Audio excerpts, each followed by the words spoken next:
ఆయన trouble shooter, party కోసం అహర్నిశలు శ్రమించే నాయకుడు. పార్టీ కార్యక్రమాల నుంచి ఎన్నికల వరకు అన్నింటికీ ఆయనే బాధ్యుడు. పార్టీ కష్టకాలంలో ఆపద్బాంధవుడు. అన్ని ఉప ఎన్నికలకు ఆ నేతే ఇన్ఛార్జ్. కానీ ఇదంతా గతం. ఇప్పుడు కేవలం 4 నియోజకవర్గాలకే పరిమితమయ్యారు. ఇందుకు ఎవరా నేత? Watts story? టీఆర్ఎస్ ఆవిర్భావం నుంచి పార్టీ కోసం కష్టపడి పనిచేస్తున్న లీడర్ హరీష్ రావు కేసీఆర్ ఆదేశాలతో ఎమ్మెల్యే కాకుండానే మంత్రి అయ్యారు. అప్పట్లో ఏ కార్యక్రమం జరిగినా మంత్రి హరీష్ రావు దగ్గరుండి చూసుకునేవారు. కేసీఆర్ కూడా ఆయనకు కీలక బాధ్యతలు అప్పగించేవారు.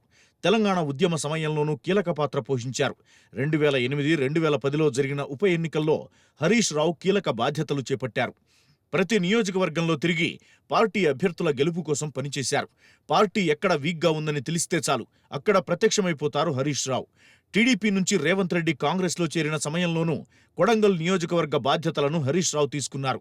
పాలేరు, నారాయణ్ ఖేడ్ ఉప ఎన్నికల్లోనూ కీలక పాత్ర పోషించారు. అంతా తానై పనిచేశారు హరీష్ రావు. ఇదంతా గత వైభవం. ఇప్పుడు ఆ సీన్ రివర్స్ అయింది.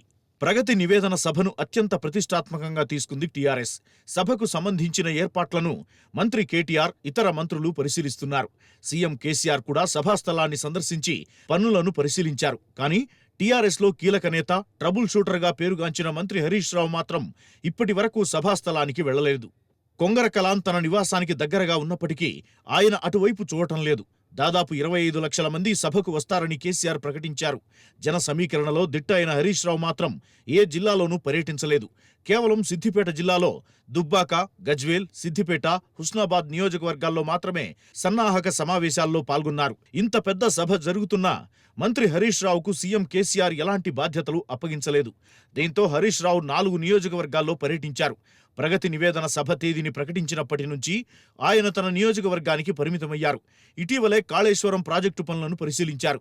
హరీష్ రావుకు ఎలాంటి బాధ్యతలు అప్పగించకపోవడంతోనే సభా కార్యక్రమాల్లో పాల్గొనడం లేదనే ప్రచారం పార్టీ వర్గాల్లో ఉంది. ప్రగతి నివేదన సభ కార్యక్రమాల్లో హరీష్ రావు పాల్గొనకపోవడంపై పార్టీ వర్గాల్లో జోరుగా ప్రచారం జరుగుతోంది. ఇప్పటి వరకు పార్టీలో కీలక బాధ్యతలు చేపట్టిన నేతను ఇప్పుడు పట్టించుకోకపోవడం దారుణమన్న వాదన వినిపిస్తోంది. కేసీఆర్ ఆదేశాలు లేనందువల్లే ఆయన దూరంగా ఉన్నారని పార్టీ వర్గాలు చెబుతున్నాయి.